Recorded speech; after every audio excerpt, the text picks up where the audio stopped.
At midday, 192 riders left Soissons with Frédéric Moncassin, the new leader of the Tour de France. Yesterday, the Frenchman claimed the yellow jersey, but not before he survived a dubious sprint finish. From the helicopter, Moncassin in white edges Jamaluddin Abdou-Japarov dangerously close to the barriers. Grounds for disqualification? The judges didn't think so, and no one was prepared to spoil France's great day. So overall, Frédéric Moncassin now leads Alex Zülle by 7 seconds, and last night, Gary Imlach called in at the Gann Hotel. 3 days later than expected and 2 doors down from Chris Boardman's room, the camera queue formed for the yellow jersey photo opportunity. And short of grabbing it himself, the team leader couldn't have been more pleased.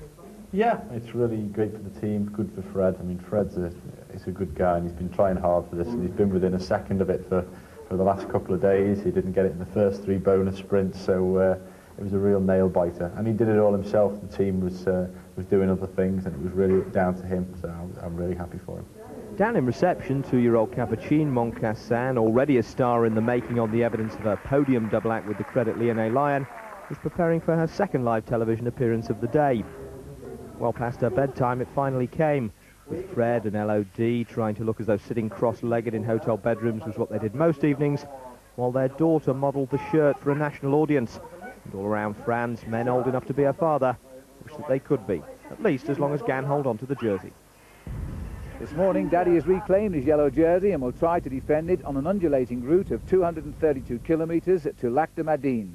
Near the end, the steepest climb of the race so far, the third category, Côte de Lion. And that's where I'm standing right now, and at 345 metres above sea level, this climb is the high point of the Tour de France so far. But of course, it won't compare with the Alps, which begin next week. There's a great crowd on the climb, all expecting to catch a glimpse of the French race leader. And it means for sure today, it's going to be a very busy day for Chris Boardman's Gann team. And the day getting off to a great start for Frédéric Moncassin in a shoulder-to-shoulder battle on the uphill. Serrada in the green jersey getting the 6 seconds bonus at Nel after 29 kilometres, but Moncassin getting a very valuable 4 seconds for second place. Traversoni was third, he gets 2. Moncassin now the leader on the road by 11 seconds. Again, a very cloudy day for the riders with the possibility of rainstorms in the later part of the afternoon, but what's more important is the westerly wind with a high of 45 kilometres an hour, which will be pushing the riders all the way to the Lac-de-Madine. Temperatures still not too great for the riders, 17 degrees Celsius. And as we traverse the beautiful Champagne route today, heading towards the Lac-de-Madine, you could pop a bottle of champagne yourself on Sunday if you win our competition. When you think you know the winner of the time trial stage in the Alps on Sunday between Bourg-Saint-Maurice and Val d'Isère, then put your selection on the phone line. Here's the number, 0891 114400, and you could win what is a great prize, not only the red shorts as seen on display by Mario Cipollini, but the yellow jersey of the leader at the end of that stage, a lime which goes to every stage winner, and also a 2-pack cassette of the new Sean Kelly story. Well, by the time we got to sprint number 2, there was a 5-man breakaway leading by 17 minutes. The names Danny Nelson, Stefan Erlo, Cyril Sagrin, Rolf Yerman and Mariano Piccoli. And over the line it was Piccoli getting the 6-second bonus, the champion of France Erlo second, and Rolf Yerman of Switzerland, he got third. Well, that sprint was at kilometre 111. We're now more than 100 kilometres further on up the roads. We approach the third and final time bonus sprint. These 5 riders are still clear. Stefan Erlo here. Well, about 15 minutes ago, his team car came up alongside him, driven by the former champion of France, Serge Boucherie. And here is the current champion of France, and told him he thought the breakaway, he should now assist in the pace. Until this moment, he hadn't assisted at all in the escape, but now he started to do his relay, and I think, Paul, it's because he's realised that this breakaway may not get caught, and although Gann will lose Moncassin in yellow, they will get Erlo in yellow at the finish. Most certainly it's a very dangerous move too for the leaders of this Tour de France, because Stefan Erlo last year rode on the team of Banesto with Miguel Indurain, and the reason he changed was because he wanted to come to the Tour de France. So they know him very well, the Banesto riders. They know they can't give him too much lead because he may well keep the leader's yellow jersey for quite a few days in the mountains. It's turning out to be a very good move tactically by Gam, but you know, midway through the race, the peloton split into 5 bunches, and the man who was placed in trouble was Moncassin, and all of the Gam team, including Chris Borden, was split off the back in a big bunch of riders. Jan Zerade in the green jersey, he was dropped as well, and the pace was being driven on by the Once team, led by Alex Zula and Indurain's Benesto squad and Tony Romiger's Mappe men. They saw a chance, and they really did hurt the rest of the race. But it slowed down and common sense prevailed. The whole field behind is regrouped, and for a while this breakaway was brought back to within 6 minutes, but now it's gone out again. The last check we had, it was 8 minutes 50, and we're around about 35 kilometers from the finish. The next sprint coming up very, very shortly now. At the moment we've got Danny Nelson, the amateur world champion, setting the tempo, followed by Saugrand, and they were the 2 riders who missed out in the last sprint at Cooperley. There may well have been a reaction at the back there, but information coming over the race radio, the time gap at the moment has only fallen a little bit. It's 8 minutes and 10 seconds over the main field. Piccoli going down the outside to try and pick up those points, but this is the first time we see, in fact, Hurlo is getting out of the saddle, trying to get a few extra bonus seconds there, but it's going to go to Piccoli on the line, just ahead of Hurlo. So Piccoli, Hurlo, Yerman, the exact same result as we had at Cooperley.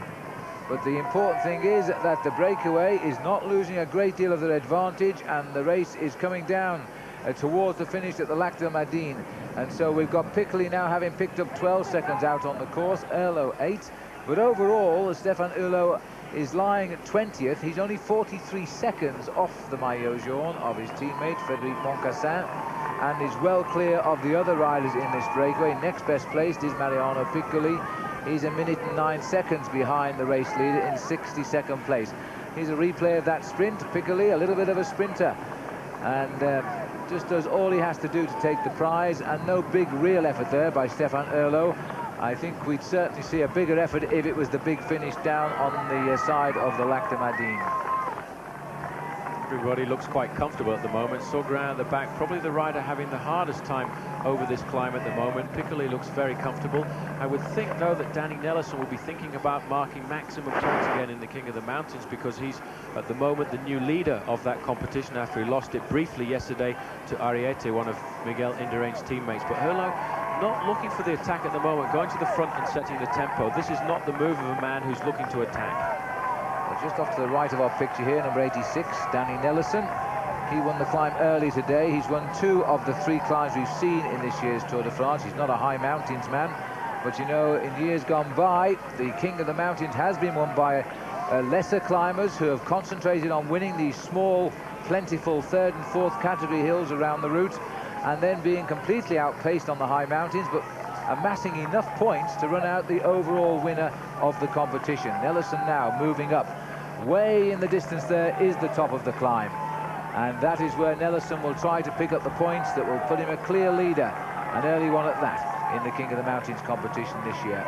He's come right up now onto the shoulder of little Piccoli and Stefan Hurlo.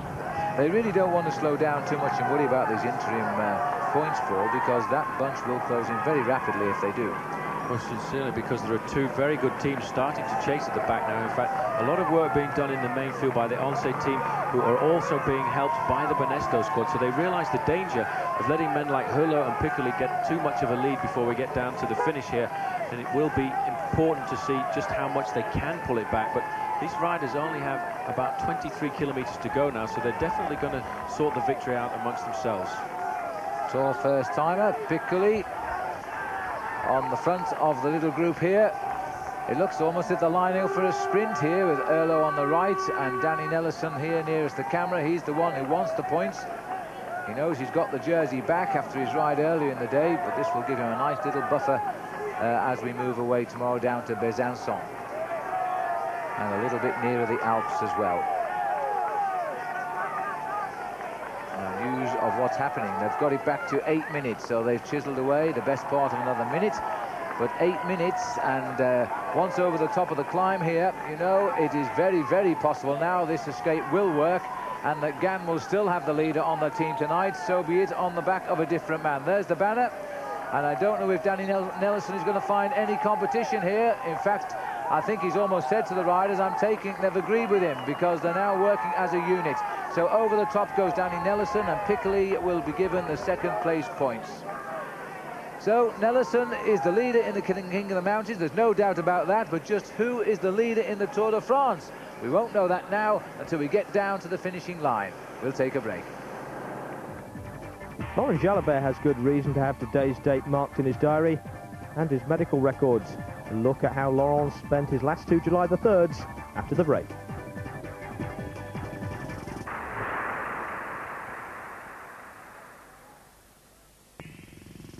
July the 3rd, 1994 was the day a policeman with an Instamatic created the most dramatic pictures of the race, stepping in front of the bunch and leaving Laurent Jalabert with injuries that ended his season. Exactly a year later, though, he underlined his re-emergence by taking the yellow jersey on the stage to Vitre. But good though it is to see Jalabert back and doing well, there's still a lot of concern about safety on the Tour. Basically, it comes down to the problem of trying to squeeze 200 cyclists onto roads that are no longer really designed for them. And slap bang in the middle of the safety debate is everyone's favourite piece of road furniture. Increasingly these days, the Tour goes where the money is, which means one-way systems, dual carriageways and roundabouts. This year's start in Holland may have been a financial success, but the cost was 5 riders in 2 days. There's no use starting the Tour de France taking risk and you know, doing all these months of preparation for it, and then being out on the first day. It's crazy. You have to stay on the bike to be able to win a bike race, you know. Basically, it was a failure on the part of the race organisers on the first day. There's a lot of roundabouts, there's a lot of corners, and there's a lot of people standing in the middle of the road, which is, I suppose, a little bit of lack of control by the police. Holland was a bit difficult with the number of roundabouts, the narrow roads, those sort of things. Not everybody survived that. To be fair, roundabouts are so widespread these days that they're as difficult for the Tour planners to avoid as for the riders. And this year, new safety measures have been brought in. There are now signs warning riders of the hazards ahead and the best way to go round them, as well as a policeman, and I hope for his sake it's not the same one every day, whose job it is to stand on the central reservation and make like a Rod Stewart fan on amphetamines. The idea being to catch the pack's attention without scaring them off their bikes completely. For some riders, though, falling off a bike is easy by comparison with what comes afterwards. I would say it's probably 50% of the peloton are riding around here with no insurances at all. And if something happened to them like Wilfred Nilsson, and when you're not as big a rider as Wilfred Nilsson, you're just left on the wayside, mate. Although they ride as teams, most professional cyclists are technically self-employed, and that means looking after their own insurance, whether it's negotiating it into their contracts or opting for a private scheme. Sometimes when you have an accident like that, it's difficult to get any sort of coverage, you know, like when you're a foreigner, you're not really covered by anything, you know, you don't have the medical benefits that are within Australia or anything else, so you're taking hospitalisation insurances here and accident insurance there, and you spend a lot of money on it. It's a high-risk sport, and if you're lucky enough to get an insurance policy, you've got to grab it. For top riders like Chris Boardman, coverage can cost an arm and one of the limbs they're trying to insure. Although when he was out hurt last year, the team did pay his wages, which considering Gann is a French insurance company is just as well. But the further down the food chain you go, the more likely it is that the rider is no better insured than his bike, and according to some, not much better treated. But sometimes it gets a little bit upsetting when you think about things like that. You know, you're just another piece of meat more or less. But you know, this is our work, and like I said, if you've got a little bit of sense, you try and look after yourself, you know. Well, the Gann Assurance team are making their own luck in this year's race, with their man Stefan Hulot at the front here now, looking certain to take over the race leader's yellow jersey, relieving it from his teammate Frédéric Moncassin. We're approaching the 10 kilometres to go banner, and at the moment the latest time check we have is 7 minutes and 10 seconds, and although they're going to lose some of that, certainly, I don't think they'll lose all of it before the line. And in fact, Hulot only needs to get to the finish about 45 seconds before the rest of the race. There's 10 kilometres to go. Same 5 men are in the breakaway. Number 86 is Danny Nelson. Stefan Hulot is off to his right. Number 217 is Cyril Sogran, another young Frenchman in his first Tour de France. Number 45 is Rolf Jerman, the experienced Swiss rider who's ridden 6 tours, and the other rider, Mariano Piccoli of Brescialat, an Italian and twice a winner of the King of the Mountains in the Tour of Italy, and he is riding also his first Tour de France. This has been a marvellous breakaway, Paul, and if they do get down to the finish, a break that will have been on for 200 kilometres. extremely long way to go. You know, I was talking to Bernardino a couple of days ago, and he said nobody attacks in the Tour de France anymore. Everyone wants to follow. The riders don't even attempt to jump away with 150 kilometers to go. Well, these 5 riders today have proved that there are still men in the Tour de France who want to have an attack and still want to get out and get some glory. Well, certainly Stefan Oehlers will try to win the sprint, and he's not a bad sprinter. Neither is Danny Nelson, who won the World Championship last year in Colombia on what was a very difficult course indeed at altitude. He's now in the escape, and Rolf Yerman, we didn't used to think of him as a sprinter till he beat Gianni Bugno to win the Amstel Gold Race by the width of his front tyre. And so he can pack a punch too when it comes down to the finish. Most of the chasing being done by Banesto and Onse. They want to limit the gains of these riders. I think they'll accept now they're not going to catch them. And this has allowed some of the pressure to come off the GAN team. There's no doubt about it, apart from Oehlers in the breakaway today. They have been in serious trouble back in the main field. The one big effort that was put in that ripped the field to shreds in the crosswinds and the very strong winds blowing today put all of the GAN team out of the front group. And they came back rather late when the front group slowed down as it got a little bit ungainly as 80 riders got together, and there was still not a GAN man in that group. But they're all back now, and safely back to Chris Boorman and indeed the current race leader, Frédéric Moncassin. That was a very lucky move by the GAN that group at the front of affairs started to swell to too many numbers, and the impetus went out of it, because otherwise they could have lost an awful lot of time out on the stage today. And Chris Boorman, if he has long-term ambitions in the Tour de France to finish well up the overall by the time we get to Paris, has really got to be very alert for moves like that, because he does seem to get caught quite easily when the pressure goes on, and he must stay at or near the front in the top 20 or 30 riders. Indurain never misses a move, and neither does Alex Zura. This is the other Indurain on the front at the moment. Prudencio, the man who's ridden extremely well this year. He's had several victories. In fact, he went with his brother to ride a small stage race in Portugal, and he got 3 stage victories, as well as finishing second in the time trial to his brother, which is probably one of the reasons why they brought him to the Tour de France this year. Strange also to see that you've got 2 teams having to work together to try and limit the losses of this 5-man breakaway group. And the Banesto boys coming up to the front. Orlando Rodrigues, who is a Portuguese rider, they've brought onto the Banesto squad. There aren't many Portuguese professionals, but when they do come out into the big time, they tend to be pretty strong. A Portuguese rider having recently won on the Isle of Man the under-23 European Championship. He's now going to the Olympic Games. And I think we might see 1 or 2 more riders coming out of Portugal in the seasons ahead. Another banner up the road, and it's going to tell us 5 kilometers to go. Sogran, well, he can't believe it. It must be a dream to this young man in the red shorts. His first Tour de France, a team that was given a wild card. Couldn't possibly have thought he'd even get in this race. And now he's proved his worth. 200 kilometers in the breakaway when he gets down to the finish, and more than pulled his weight. And what a dream it would be if he won the sprint. Certainly would, but an interesting thing to notice now is these riders aren't taking a random position in this chain that they go through and off. One rider riding at the front. You notice that Yerman always tries to get the wheel of Pascal Oehlers when he goes through there, because he realizes he's the freshest rider. He's the one who's likely to try and attack somewhere towards the finish, because after being at the front of a race for 150 kilometers, it is so risky to leave it up to the final sprint. You see there, number 45, again, Yerman slipping into the wheel there of Oehlers. Maybe he's pegged Oehlers as the man who will try to take out the stage. Rolf Yerman, winner of the Tour of Luxembourg last year, and he finished 67th overall in the Tour de France. A very good climber. His best win, I think, was the Amstel Gold Race, which is Holland's single-day classic, back in 1993. The same year, in fact, he finished second in his home tour, the Tour of Switzerland. That day he put in an extremely good sprint, because he outfoxed Gianni Bugno, who thought he was the strongest man in the group, and Yerman managed to feign a little bit of tiredness. He looked as if he was weakening towards the end there. When it came down to that last few hundred meters, he just had enough to come by Gianni Bugno and take him on the line in a photo finish.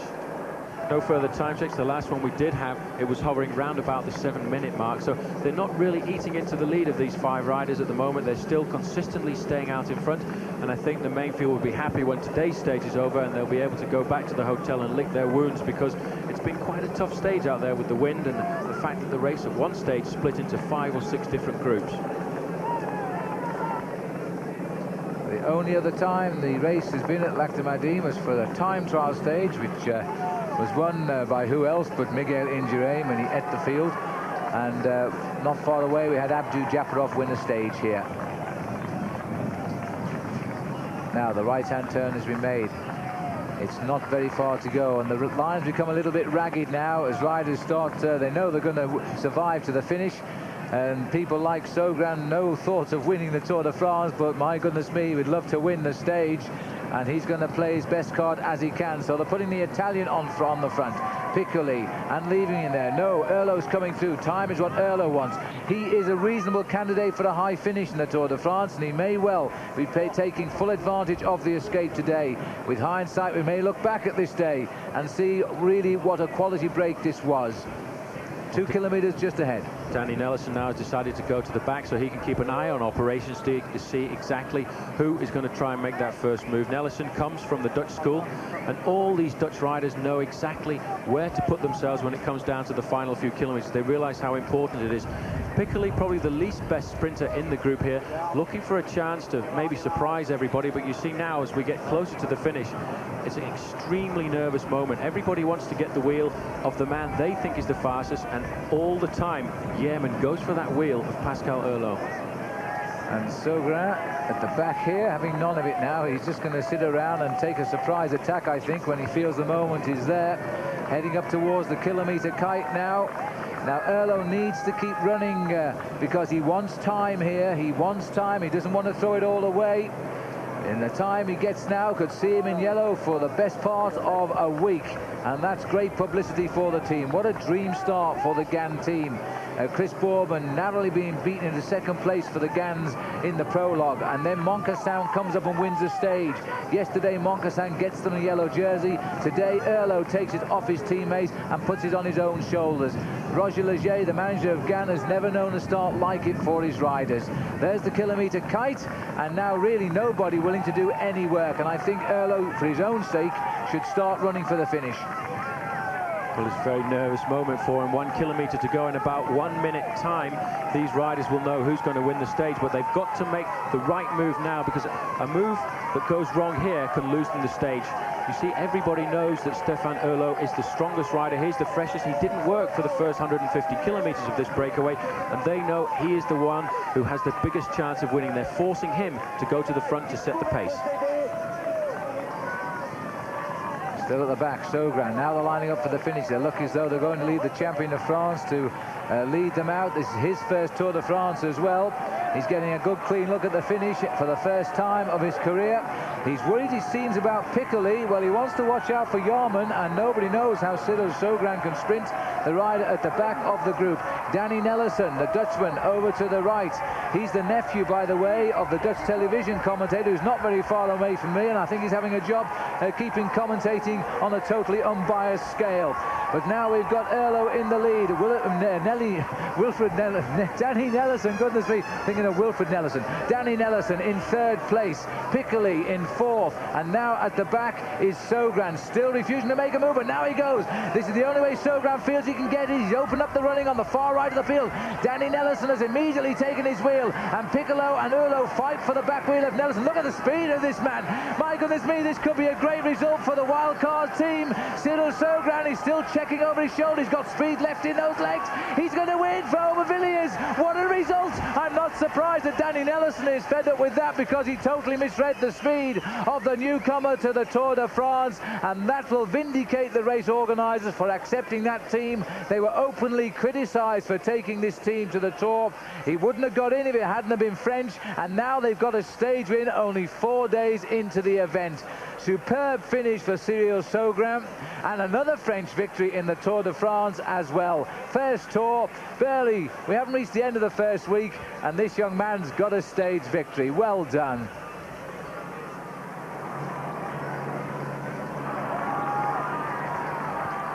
And as the field come up to the line now, over 4 minutes since the 5 leaders finished, and it looks as though GAN is going to be finishing it off as well, with the maillot jaune of Moncassin tucked in nicely behind one of the GAN teammates. Now it's shoulder to shoulder. Moncassin, oh, there's a crash.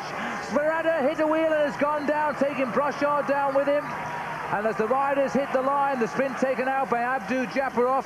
There was a very bad crash there. Emmanuel Manuen also shoulder to shoulder there.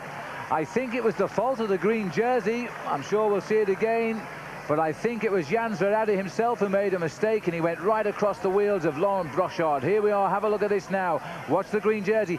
He just touched the back wheel of the Carrera rider, and down he went right across the wheel there of Laurent Brochard, who was very unlucky to come down. Mario Cipollini on the left, he missed out. Looks as cool as ever as he doesn't even look over his shoulder. But you don't normally see the sprinters take any trouble when they're only racing for 6th place. Abdu Japarov gets the sprint. Here we can see it from the air as we watch the yellow jersey, and now watch the green jersey of Jan Zverade. For no apparent reason, he swerved to the right. I think he clipped the wheel of the Carrera rider and went straight down and fell across the wheels of the other men. A very strange crash indeed, and I don't think you can blame anybody except perhaps the green jersey himself. So here's confirmation of the stage result. A win for Cyril Saugrand of France. In 2nd place, the world amateur champion Danny Nellison, and notably in 4th place, Stéphane Herlot, the champion of France. Chris Boardman and Max Chiandri, the 2 British riders, they finished in the main field. They were almost 5 minutes behind today. And on the podium, Cyril Saugrand. His dream was to ride the Tour de France. Today he became a stage winner. Overall, Stéphane Herlot now takes the race leader's yellow jersey away from his teammate Frédéric Moncassin, but Moncassin has some consolation. He gets the green jersey vacated tonight by Jan Zverade.